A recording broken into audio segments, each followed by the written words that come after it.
As always Hollywood pop culture और super heroes के कई कमाल के अपडेट्स के साथ welcome back to nerdy news. Start ही करते हैं एक बहुत ही बेरोजगार लेवल वाले कंट्रोवर्सी के साथ। ब्रेकिंग बैड और a night of the seven kingdoms के फैंस के बीच में कंट्रोवर्सी हो गई है, वो भी नेक्स्ट लेवल की बेरोजगारी दिखाते हुए। देखो हुआ क्या है, ओवरऑल बताता हूँ। तो अभी recently a night of the seven kingdoms का लेटेस्ट एपिसोड आया था, एपिसोड 5 आया था, जिसकी जो IMDb रेटिंग थी वो 10/10 थी। और ये देखकर ब्रेकिंग बैड के कुछ बेरोजगार इनसिक्योर फैंस थे जो कि ऑफेंड होने लगे और उन्होंने a night of the seven kingdoms की रेटिंग गिराने के लिए फेक रेटिंग देना स्टार्ट कर दिया। लगातार 1 की रेटिंग एपिसोड 5 को दिया गया। अब आप सोच रहे होंगे कि भाई ब्रेकिंग बैड के फैंस क्यों कर रहे थे ऐसा, मतलब ऐसा क्या हुआ कि उनको 1 की रेटिंग देनी पड़ गई। तो जो भी ब्रेकिंग बैड के फैंस होंगे उनको पता होगा कि सीजन 5 के एपिसोड 14 मतलब ओzymandias परफेक्ट रेटेड एपिसोड था, मतलब 10/10 की रेटिंग पिछले 13 साल से थी। और सिंस 10/10 रेटिंग वाली वो वन एंड ओनली एपिसोड है, तो a night of the seven kingdoms के लेटेस्ट एपिसोड की सेम रेटिंग देखकर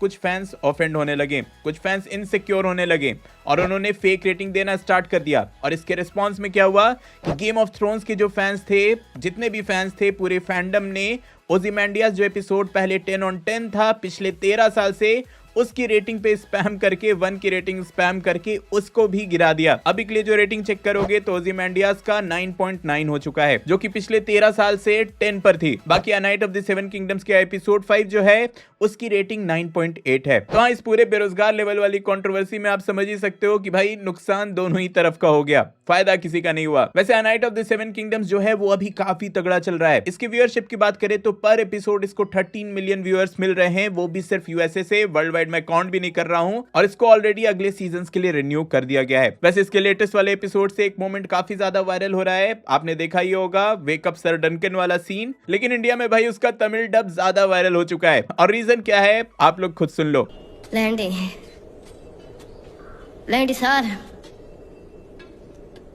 लैंडी लैंडी सर डंकन, लैंडी। इसलिए बोलता हूँ यार कि जो भी शो देखो ओरिजिनल लैंग्वेज में देखना प्रेफर करो। चलो a night of the seven kingdoms की बात हो ही रही है तो हाउस ऑफ द ड्रैगन के नेक्स्ट सीजन पर आ जाते हैं, सीजन 3 पर आ जाते हैं। तो उसका बिल्कुल ही नया ट्रेलर रिलीज कर दिया गया, जो कि आपने देखा ही होगा। साथ ही ये बिल्कुल ही नया पोस्टर भी रिलीज किया गया। इसका सीजन 3 इसी साल जून में रिलीज कर दिया जाएगा। इसी के साथ इसके अपकमिंग जितने भी सीरीज हैं, शोज हैं, उनका भी स्लेट अनाउंस कर दिया गया है, जो कि आप अभी स्क्रीन पर देख रहे हो। बाकी और इसके कितने शोज आने वाले हैं, नहीं आने वाले हैं, उस पर तो मैंने एक डेडिकेटेड वीडियो बनाया ही था, आप लोग एक बार चेकआउट जरूर करना। चलो अब आगे आ जाते हैं डेयरडेविल बॉर्न अगेन पर, मतलब इसके सीजन 2 पर। तो इसका प्रमोशन अभी स्टार्ट हो चुका है, कह सकते हो प्रमोशनल मटेरियल इंटरनेट पर आने लगे हैं। कई सारे टीवी स्पॉट्स और टीजर्स को इस वीक भी रिलीज किया गया, लेकिन सबसे इंपॉर्टेंट रहा इसके प्रमोशनल आर्ट, जो कि आप अभी स्क्रीन पे देख रहे हो। इसमें Kingpin, Jessica Jones, Bullseye and और भी बहुत कुछ है। चलो अब आगे बढ़ते हैं हम सबके फेवरेट सेक्शन,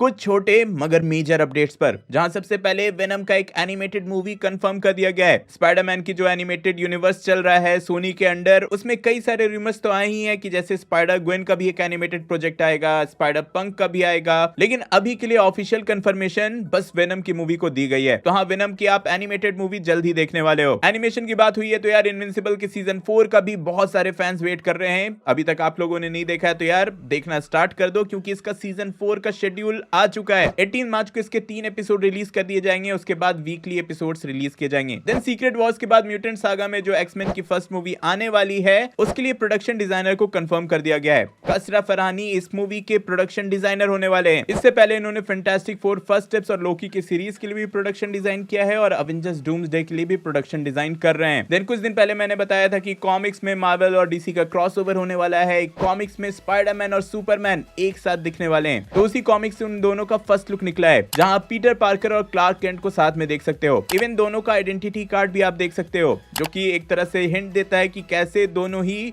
एक न्यूज कंपनी के लिए एज न्यूज रिपोर्टर काम करते हैं। फिर यहीं पर एक छोटा सा रूमर ये आया कि ऑब्री प्लाजा की जो डेथ की कैरेक्टर थी, जो हमने एगाथा ऑल अलोंग की सीरीज में देखा था, उस कैरेक्टर का रिटर्न मिडनाइट सन्स के प्रोजेक्ट में होगा, जो कि अभी बहुत टाइम से डेवलपमेंट में है, प्री डेवलपमेंट में है। Then Spiderman brand new day जो आने वाली है, जिसका अभी तक कोई ट्रेलर टीजर कुछ नहीं आया है, उसको लेकर ये खबर आई है कि इसकी जो स्टोरी होगी वो स्पाइडरमैन नो वे होम से से 4 साल बाद की होने वाली है। तो स्पाइडरमैन नो वे होम जो थी वो एमसीयू के टाइमलाइन के अकॉर्डिंग 2024 में होती है, तो स्पाइडरमैन ब्रांड न्यू डे 2028 में होगी। मतलब एक 4 साल का टाइम जंप हमें यहाँ देखने को मिलेगा। इसके बाद इस वीक इंटरनेट पर बहुत ज्यादा रिपोर्ट्स एंड रूमर्स आए। बड़े बड़े एजेंसीज ने भी ये कंफर्म किया कि भाई सुपरमैन की जो नेक्स्ट मूवी होने वाली है मैन ऑफ टुमारो, उसका टाइटल चेंज करके सुपरमैन मैन ऑफ टुमारो कर दिया गया है। जिस न्यूज को डिबंक करते हुए खुद जेम्स गन ने कंफर्म कर दिया कि नहीं, सुपरमैन का नाम वहां से जुड़ा हुआ नहीं है, बस उस मूवी का टाइटल मैन ऑफ टुमारो ही होगा। सीक्वल की बात हुई रही तो द बैटमैन पार्ट 2 का भी बहुत टाइम से लोग वेट कर रहे हैं, तो हाँ, इसको लेकर ये कंफर्मेशन आ चुकी है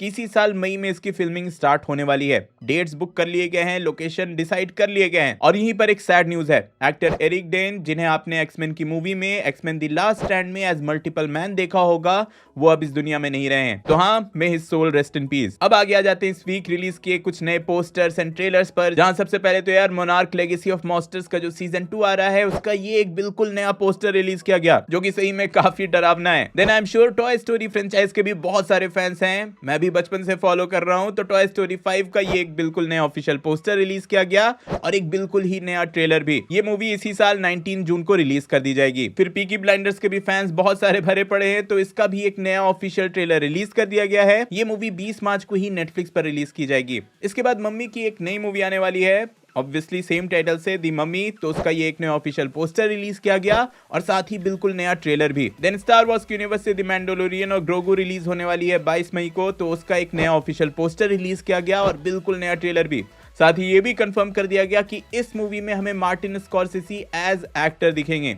हाँ, वो फिजिकली नहीं दिखेंगे, लेकिन उन्होंने एक कैरेक्टर को अपनी आवाज दी है। चलो अब हर वीक के जैसा इन द एंड आ जाते हैं सीक्रेट वॉर्स, डूम्सडे, इन सब पर फोकस करते हैं। जहां सबसे पहले तो ये रूमर्स निकल कर आए हैं कि इनिशियली जो खबर आई थी कि सीक्रेट वॉर्स को 2 पार्ट में स्प्लिट कर दिया जाएगा, वो रूमर्स सही नहीं है। लेटेस्ट रूमर्स के अकॉर्डिंग प्रोडक्शन वाले जो है वो इसके लिए रेडी नहीं है और इसके 2 रीजन दिए गए हैं। सबसे पहला रीजन कि भाई इतनी बड़ी कास्ट है कि सबका शेड्यूल फिर से एडजस्ट करना और 2 पार्ट में स्प्लिट करने के लिए फिर से कई सारे शूट्स करना पॉसिबल ही नहीं है। और उसके ऊपर से आरडीजे की फीस भी बोली जा रही है कि आरडीजे को फिर से लाना एक और मूवी के लिए बहुत ही बड़ा प्रोडक्शन कॉस्ट है, क्योंकि उनकी फीस बहुत ज्यादा हाई है। फिर इसके बाद ये खबर निकल कर आई है कि फैंटास्टिक फोर फर्स्ट स्टेप्स का जो इनिशियल पोस्ट क्रेडिट सीन था, उसमें फैंटास्टिक फोर की जो पूरी टीम थी वो स्टीव रॉजर्स के पास जाते हैं उनकी हेल्प मांगने के लिए, लेकिन बाद में इस सीन को कट कर दिया गया और डॉक्टर डूम वाला सीन ऐड कर दिया गया। और ये जो सीन है वो अब हम अवेंजर्स डूम्सडे में देखेंगे। उसके बाद ये भी खबर आ रही है कि फैंटास्टिक फोर जिस यूनिवर्स में है उसी यूनिवर्स में स्टीव रॉजर्स का कैरेक्टर भी है, मतलब स्टीव रॉजर्स भी अर्थ 828 में है। और इसी के बाद जो फैंस हैं उन्होंने भाई एक एक सीन देख डाला फैंटास्टिक फोर फर्स्ट स्टेप्स का,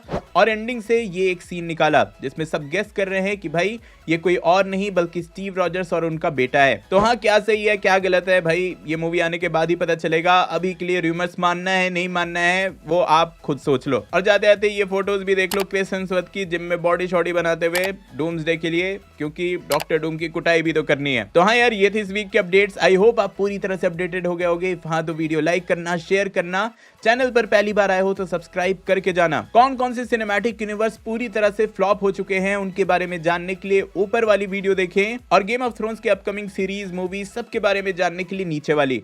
मैं जल्दी और नए वीडियो लेकर आऊंगा। टिल देन बी देसी बी नर्ड।